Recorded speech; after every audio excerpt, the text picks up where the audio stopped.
Sorry for the handheld. This video is an update on the scooter, the NSU Prima scooter. I've been looking for spare parts for it, and I have found some way down south in Germany. It's the only place in the universe you can source these parts, but I found some, and by pure coincidence, they were located in a small town which we were passing anyway during our summer holiday. So right now I am in this small village where we have purchased the spare parts for the scooter. So this is the van we're driving, and this is the workshop where we have purchased the parts.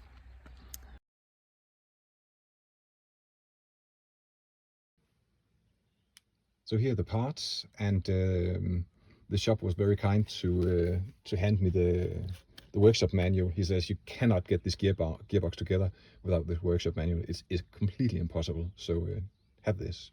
So kind guy. Okay, we've got some work to do here.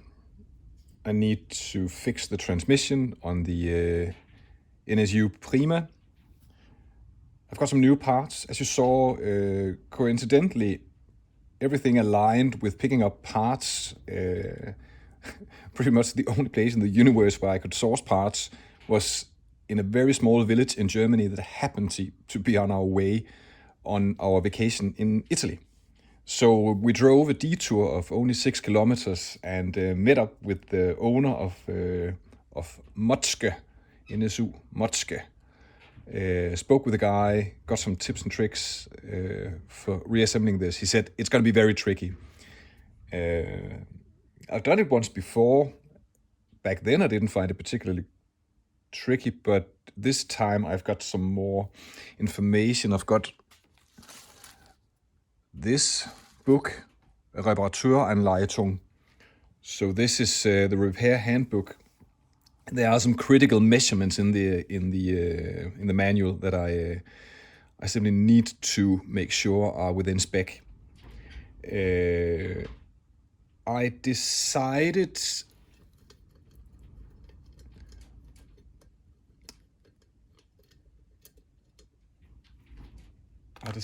that this bearing needs to be replaced as well. You saw me hammering out the axle shaft when splitting the cases. So this bearing has seen some abuse in the axial direction, which isn't good, and I can also feel it's gritty. I could possibly wash it out with some brake clean, but it feels wrong. And I saw the part number. It's SKF 6202. This is a completely standard bearing. So I didn't ask Mr. Motske for a bearing, but I can source it in any hardware store in Denmark. So it's like €5 for a bearing. Completely normal bearing, and this one feels just so much better. So I'm gonna put that in instead. One other thing, this needle bearing, you can see it's damaged. This is probably the gritty part I found inside the gearbox when disassembling it. I could feel the oil was gritty. This may be this roller that somehow let go. Mr. Motske did not have this in stock. Fortunately, this is a pretty common needle bearing that can be sourced from a hardware store. So I found this, it's the same size.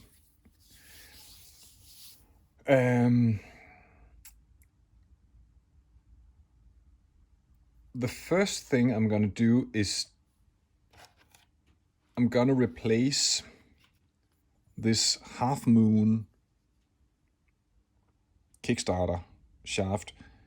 I can see here this one is very worn. This is supposed to be new. I think it is. I'm just going to replace it because I bought it.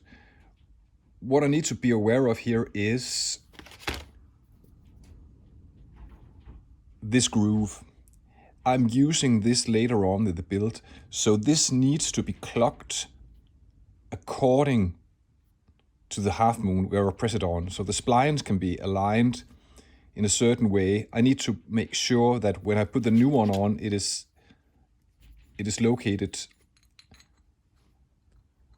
like that and not somewhere over here, because then this groove will not align with the Kickstarter shaft. I'm going to use it later. So that's the first order of operation.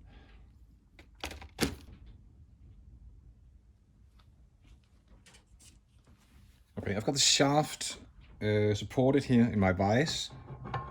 It's just free to slide. I would prefer not to hit this because I might deform it. I really don't want to do that.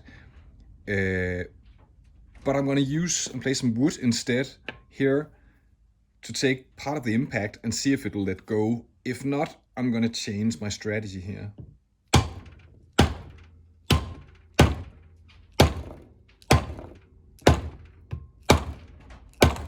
Yeah, that's not going to go. Okay, new plan. I am going to clamp it in here.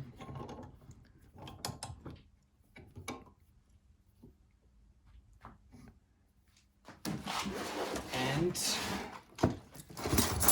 I'm going to use this air tool to press here to help me.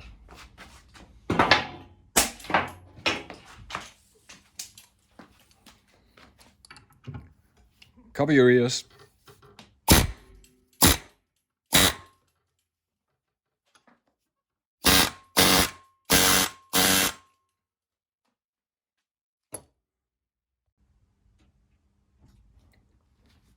Okay, new strategy again. The air hammer didn't work. This does absolutely nothing. So I don't have the Kickstarter shaft, but I do have the other half moon sprocket. So I'm gonna play it safe and I'm gonna destroy this sprocket by cutting a groove into it with the angle grinder, just to relieve the stress a bit. So I'm gonna grind it open.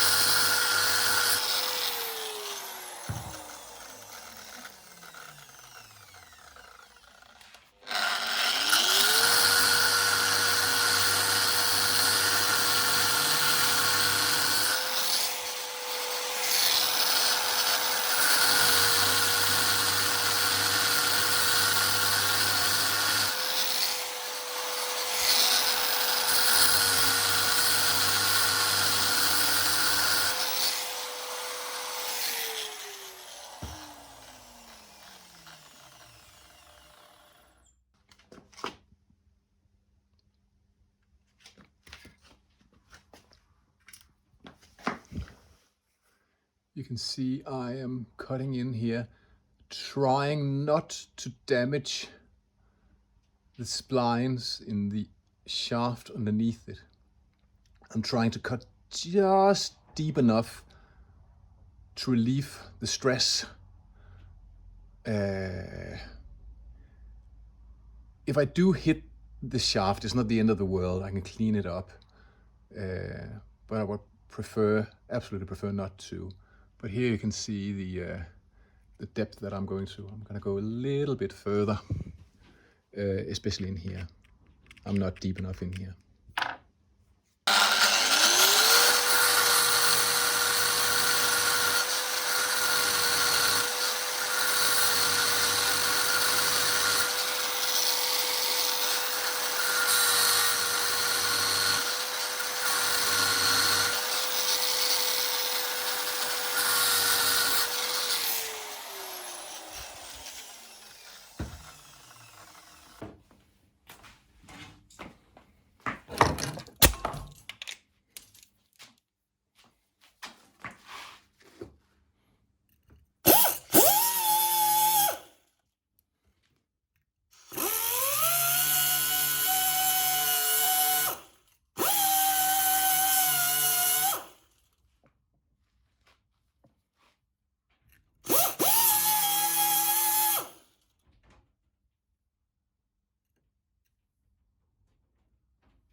I think it's starting to go now. I think I can see a small split here. It's starting to separate just here. At least I think.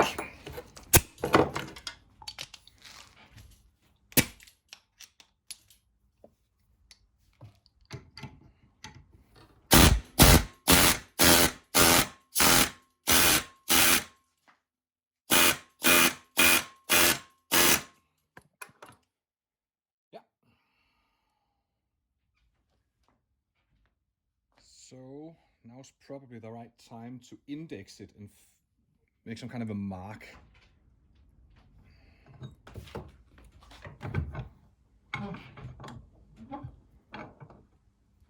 Don't worry, this is not a bearing surface. It's okay to clamp here. What I think I can do is just align this up kind of like here.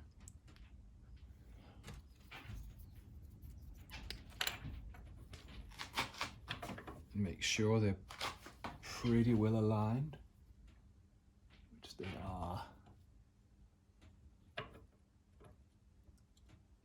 There. And then I'm just going to transfer this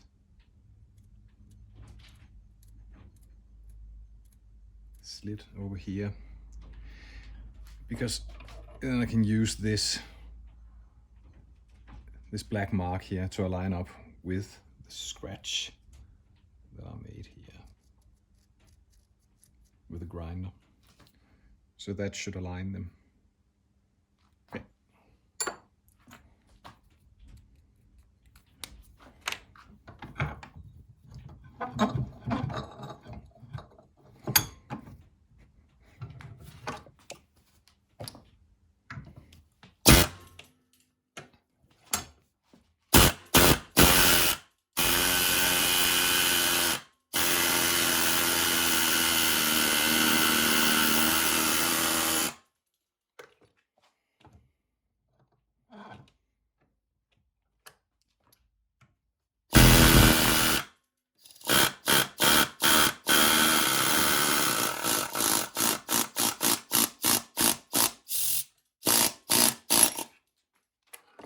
There we go.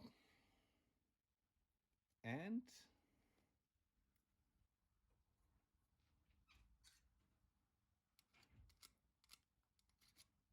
I didn't mangle the splines that bad.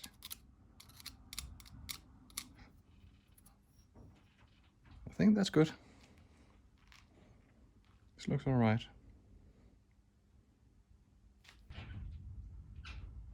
Okay, I've put the shaft in the freezer. Upon reassembly, I'm gonna heat this up, and hopefully it's gonna be a bit easier when this has expanded a bit and the other has contracted a bit. So for now, I'm gonna let this stay and let the shaft in the freezer get really, really cold. So next up is this. I need the bronze bushing. I don't need this sprocket. So here's what I've come up with. I'm gonna use this and a 13mm socket. And this should, I'll use my vise here as a clamp, making sure to center it on the bushing, which is there. And hopefully it's going to drive it out. Yeah, there you see it drives it out really, really easy. Oopsie. There we go.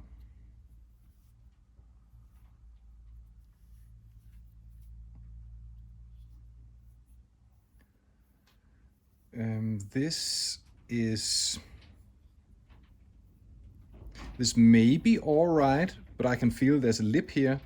I'm not sure if the bushing has worn slightly. It's not a super critical bushing because all it does is it centers this gear. Oh, this is the new one. I'll just get the old one here. So it centers this gear. So it's not rotating a lot. It's only when you kickstart it, it rotates. So, but there's a bit of slop here. This may not be the best.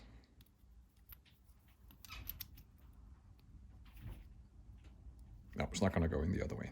Definitely not. No. So whatever this lip is it's intended to be there.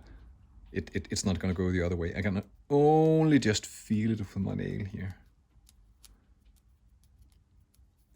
But I'm sure it's going to be that way. It's supposed to be that way. It's designed like that.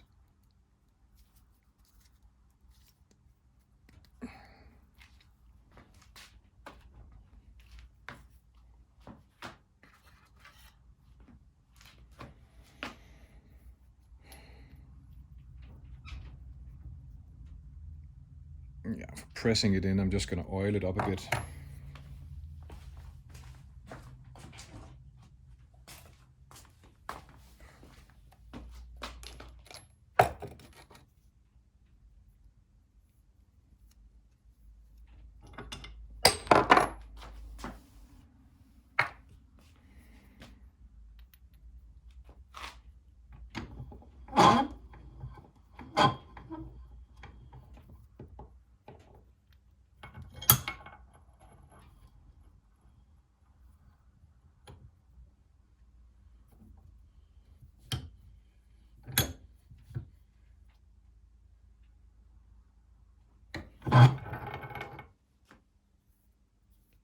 There we are.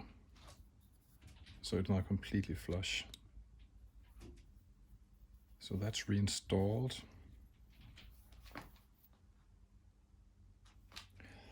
Yeah,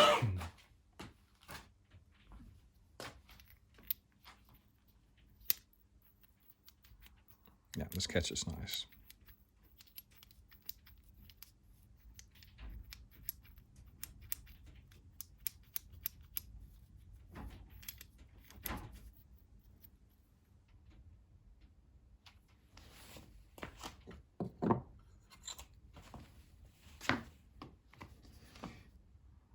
This is the nut for securing the clutch basket. Inside here is a seal, and normally the push rod for the clutch goes here. Mr. Motske gave me, he didn't give it to me, I paid for it, but I purchased a new seal and a new nut. You may recall that the old nut was destroyed. The reason for that was there was a burr on the input shaft, and I've cleaned that up. I've cleaned the threads on the shaft, but please also notice that this is brass, this is steel, and they're not exactly the same size. Pretty much. I don't think it matters, but I like the steel one better. I'm just going to replace this small seal.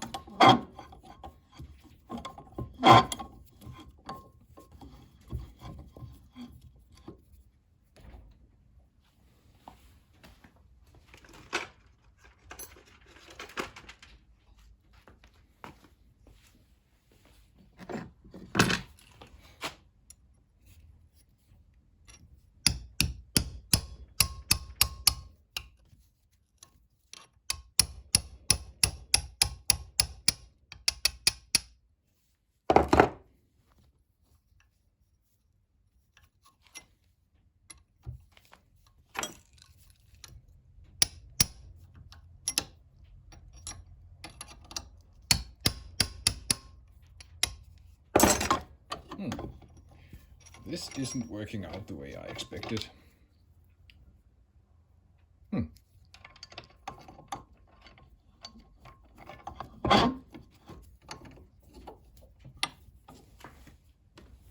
Let's try with a flathead screwdriver instead.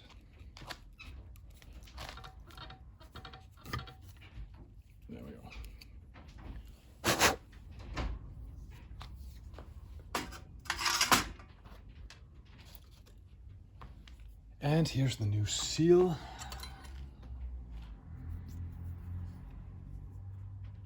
Fits nice.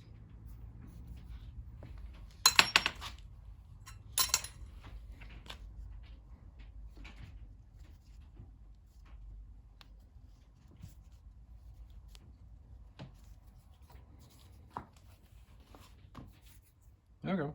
So now that's ready. Here's the bell housing. This is the bearing that I would like to replace. I'm just going to tap it out with a hammer. I'm going to support it here on a piece of wood.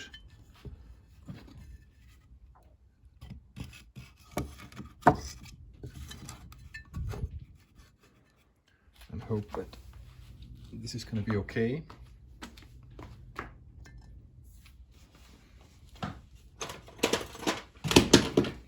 I don't think it'll take a lot of force to drive it out.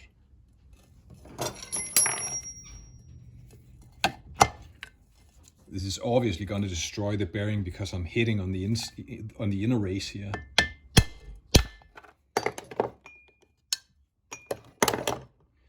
See, that was easy.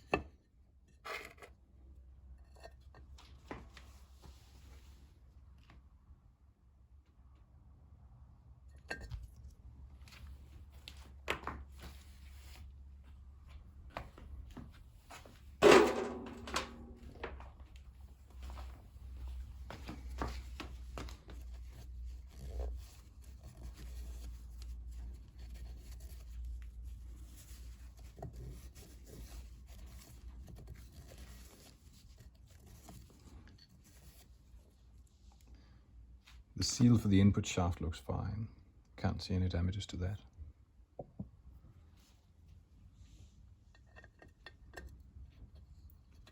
This time I'm not going to hit the race. Let's see, what can I do here? Maybe this.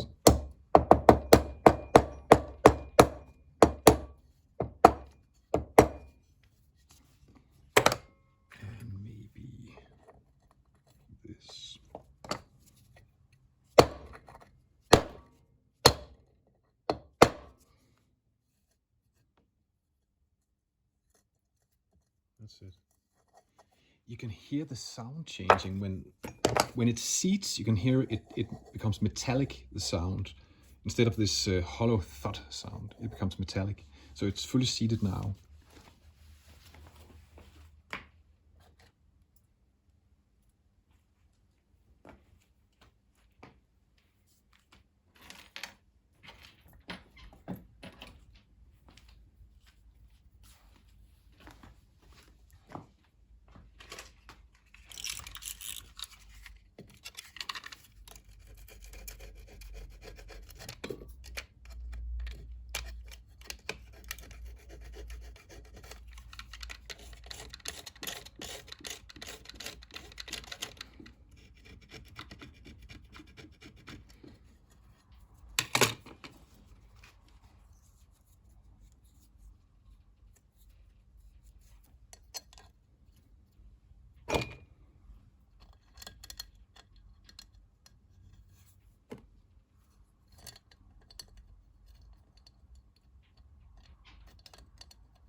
Here we go.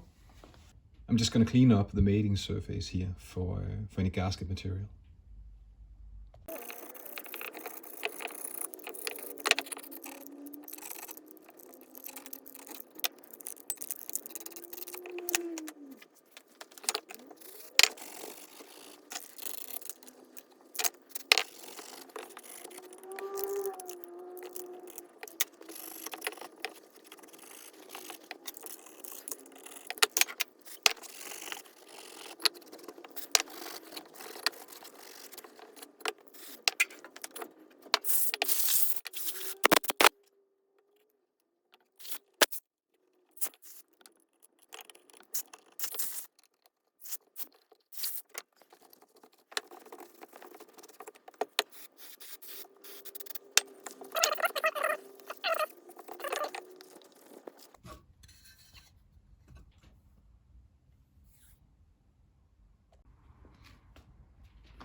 I think something more sinister is up inside the gearbox. I don't know how well you can see it, but here is a shifter fork.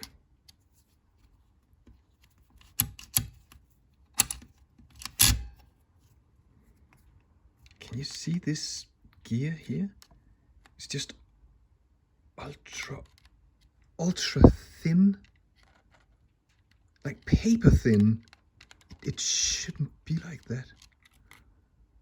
It's only about, I don't know, 2 millimeters thick. I think I need to take that out and inspect it, unfortunately. That means both shafts needs to come out and the selectors. Oh, that's a bigger job.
I think this might be all right.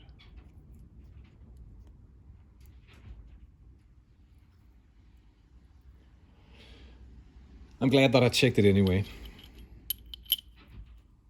I've now had everything out of the transmission and checked all the gears. They look fine.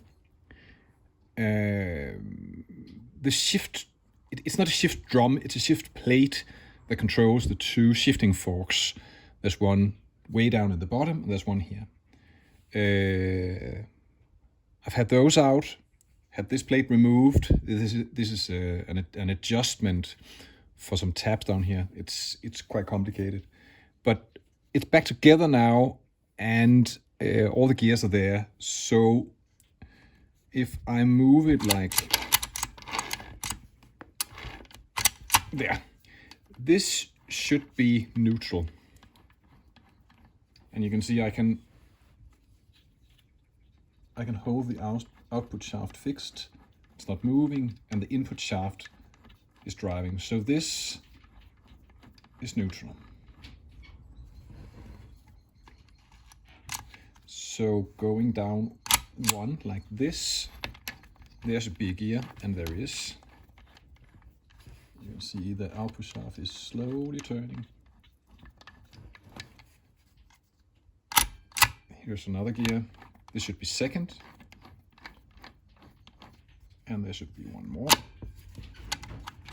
Click, there we go. This should be third. All of them are there, and it's working. What I need to do now is remove this plate again, put some sealant on because it's just loosely fitted. It's just liquid sealer. So I need to remove this plate and make sure it's sealing. So I'm gonna do that next.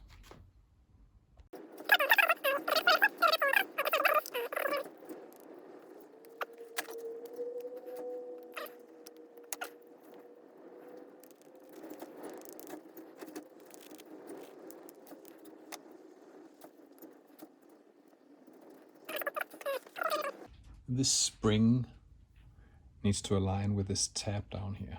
So the tab needs to go into between the two fingers here of the spring.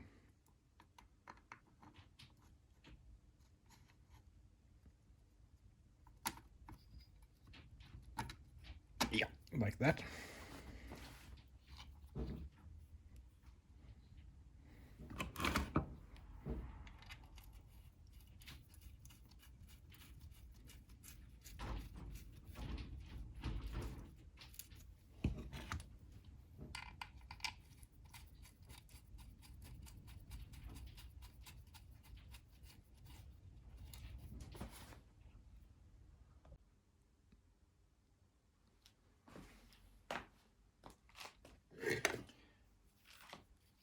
the next step before assembling is something I have not been aware of earlier. In the instruction manual, forgive me, it's in German, it says that I should measure the play here in the shaft. It's done like this, where you take some kind of a straight edge ruler and you measure the caliper down to the top of the bronze bush. And I've done it a few times now.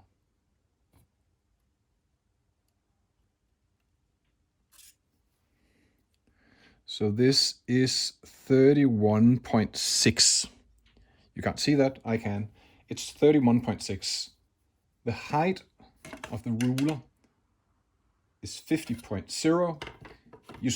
You subtract these numbers, which gives you a bush height of 18.4 millimeters. So the height difference from this flange to this bushing is 18.4. Now I do the same thing for the other flange, for the bell housing. So here I'm measuring the height from the ruler down to this surface.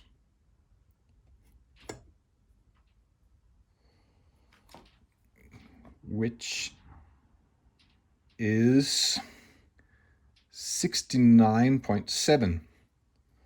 I'll just do it again, because this time it was a slightly different number. It was above 70. There. Yeah, just below 70 millimeters. So this time it's 69.7. The height of the ruler is again 50. So this time the bush height is 19.7. This means that there is more than 1 millimeter of play between this bushing and this surface. There's 1.3 millimeters. And the instruction book says that this should be absolutely zero. And once you put a gasket in between, this is all the play that the shaft needs. So I need to shim 1.3 millimeters on this shaft. When I stack the two washers on top of each other and measure again,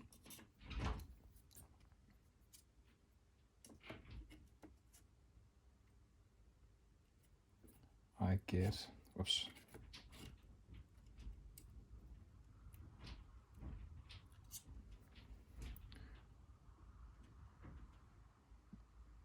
30.1 or 30.2, perhaps 30.3, which translates to a bush height of 19.7. So this is exactly within spec.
Ooh, that was stressful. It doesn't matter if this gets mangled. I can just sort of brush that away with the angle grinder. I think I got that aligned pretty well. The shaft has been in the freezer, and the sprocket, the gear, has been in the oven for 200 degrees centigrade. So the expansion of the metal of the gear and the contraction of the shaft should just give me a little more play to bash them together, but it was much harder than I expected. But now they're together, and the marks align pretty well here.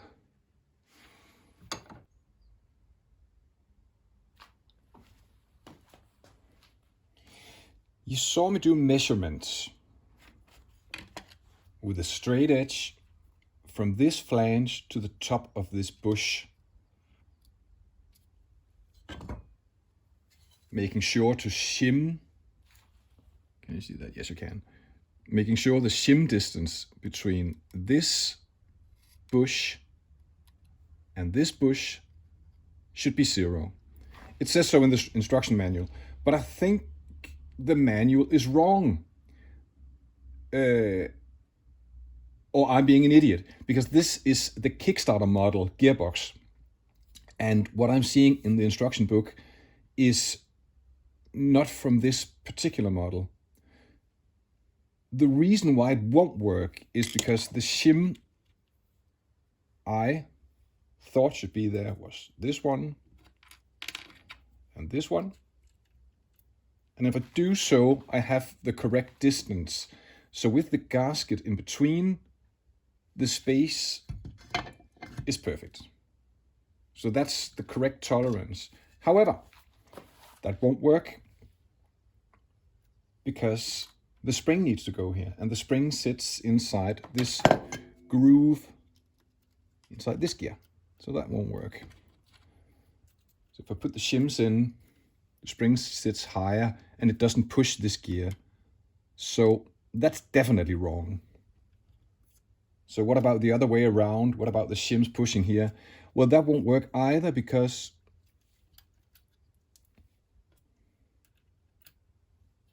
here's the needle bearing. So right now I'm just pushing against the needle bearing, and the needle bearing needs to go inside the bell housing. Needs to go inside here. You can't see that. There you can. So here's the seat for the needle bearing. So I don't think I want the shims. They make absolutely no sense. And this shaft is already fixed inside the drive here. So this doesn't move in the actual direction. Instead, I'm going to move this shim back here where it is on the explosion drawing. And to make sure the Kickstarter shaft here doesn't move, I've taken measurements from this flange up to this. And I can see there's quite a bit of slop compared to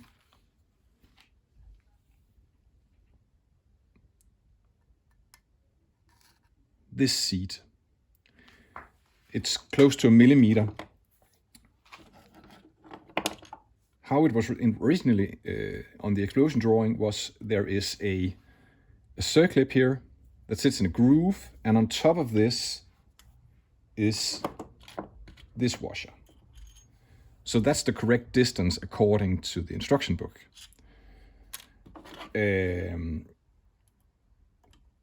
According to my measurements, it is not enough. And you saw me hammering this gear on. This is not going anywhere. I'm gonna lose the circlip here. And instead I have made an additional shim, which now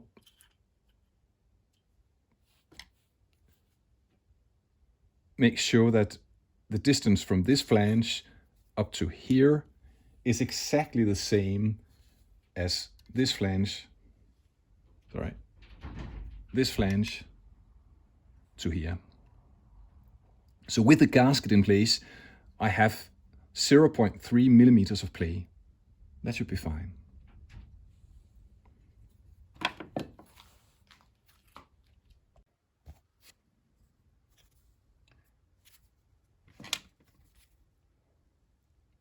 This raised section on the kickstarter gear is lifting up this starter gear.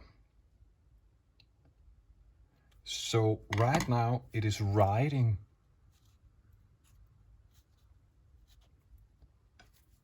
a bit higher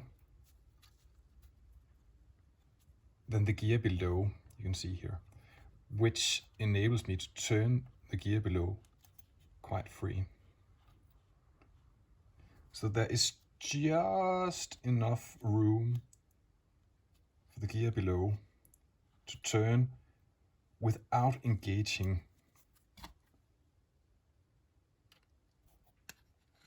these teeth. So I think it's pretty much all right where it is now.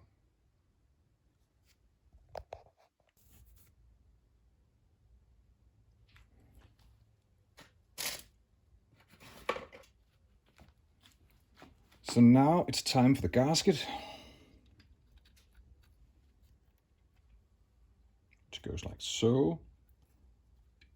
I'm not gonna add any liquid sealing. This looks good. These two are in place.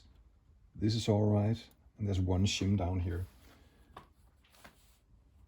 I think I'm ready to seal up the gearbox. In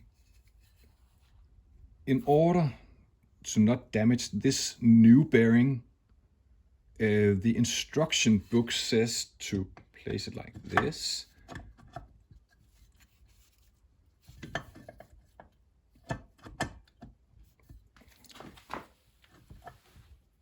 And then with an appropriate tool, and I have found or made an appropriate tool, I should beat, like this, with a hammer on the inner race. So it's not suggesting any pressing tools, it's just make sure you hit the inner race, because this is a press fit. So I'll just make sure everything is aligned here and push this into its seat.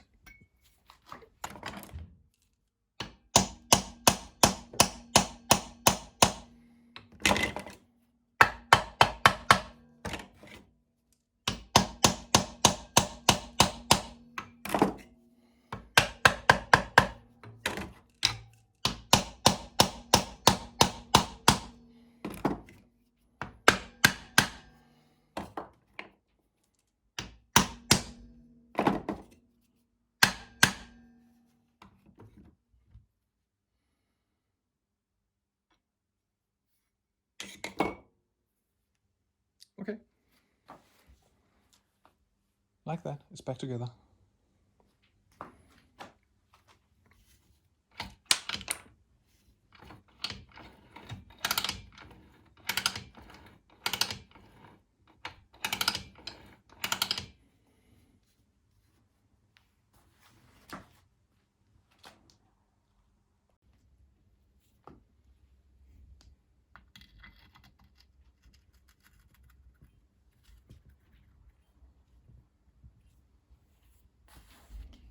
This guy shouldn't need any violence to fit.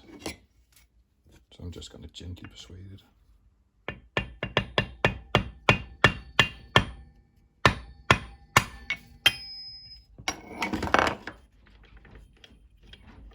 Like that.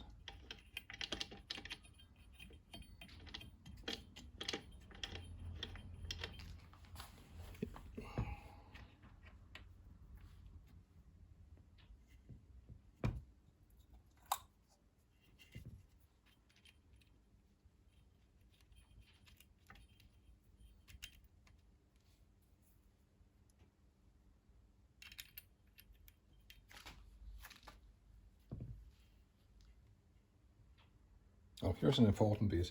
Before putting on the new nut, this guy, I need to put in the push rod and a small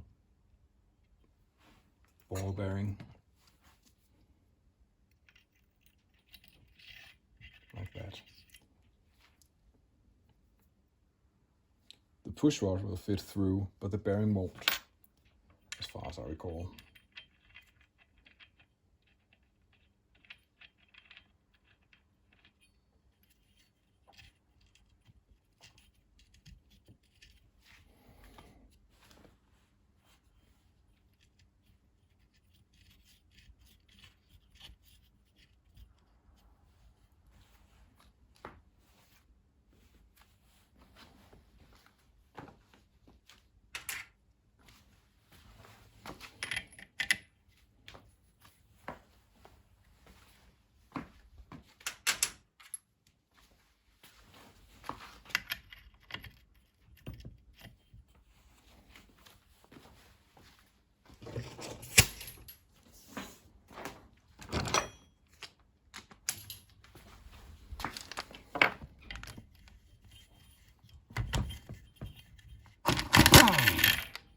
Wrong way.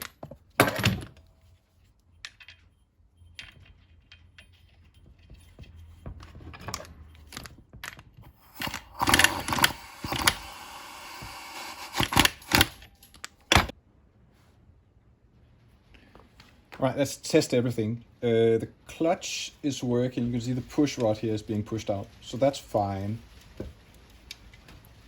The Kickstarter is working. That's all right.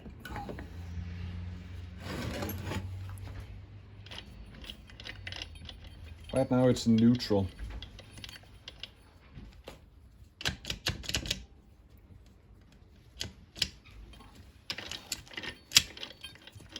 That's first,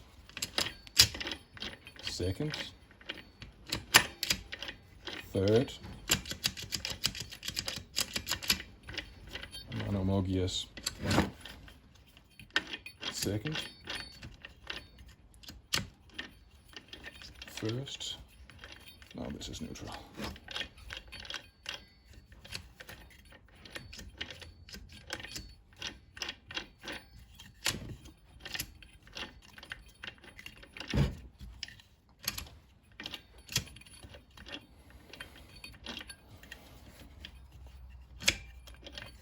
Oh, that's neutral.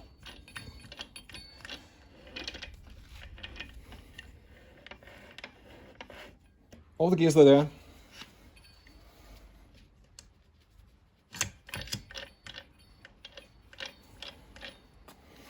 Good.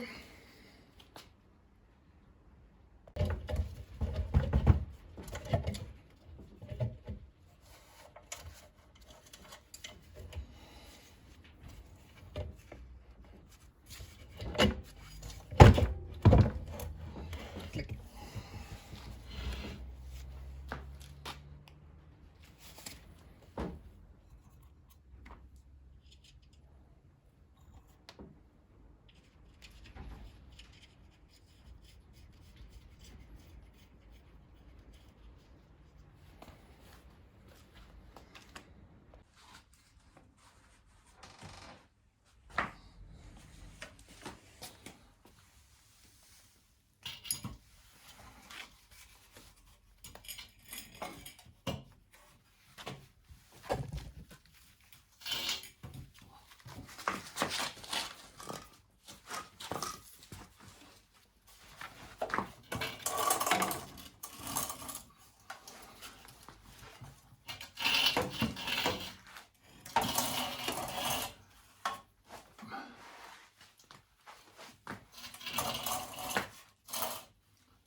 The repair handbook specifies that for the Prima 3K, that's for the Kickstarter, it takes 0.7 liters of either engine oil SAE 30 or transmission oil SAE 80. So this is quite a bit more than I put in the last time, but now I have the repair handbook. I'm sure last time I put in 0.3 or 0.4, so it's been very low. This was what the internet said, but this is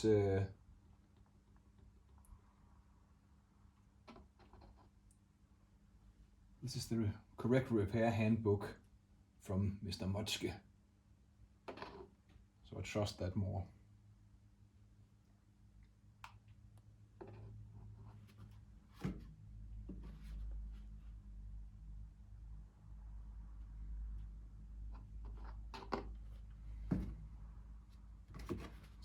.6.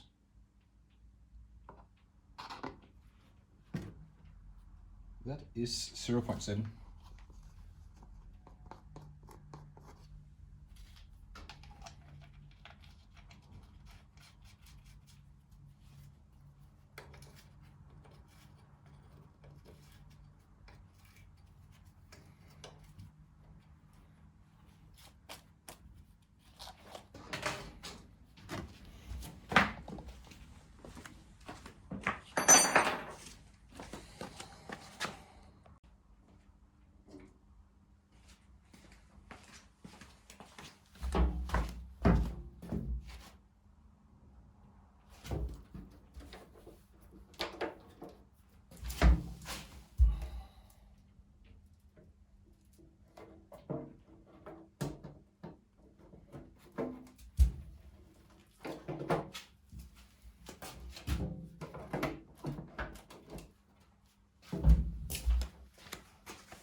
The fuel petcock opener.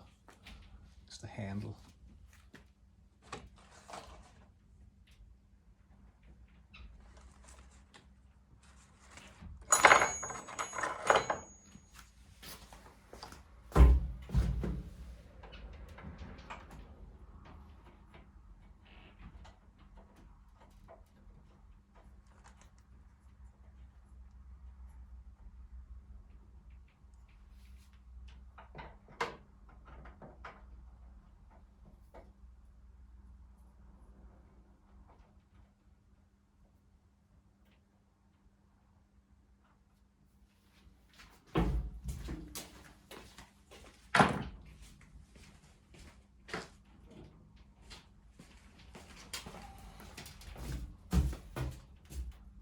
Oops.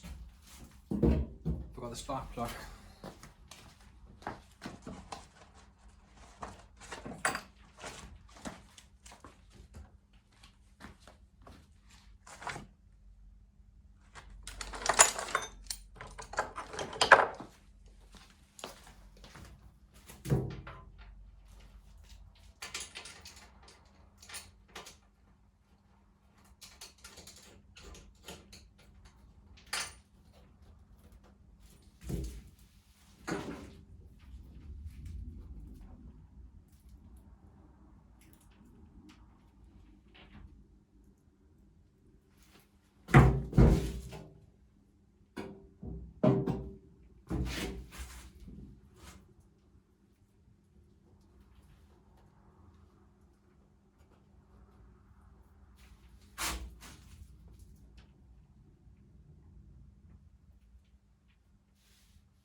that's it. Let's put it back together.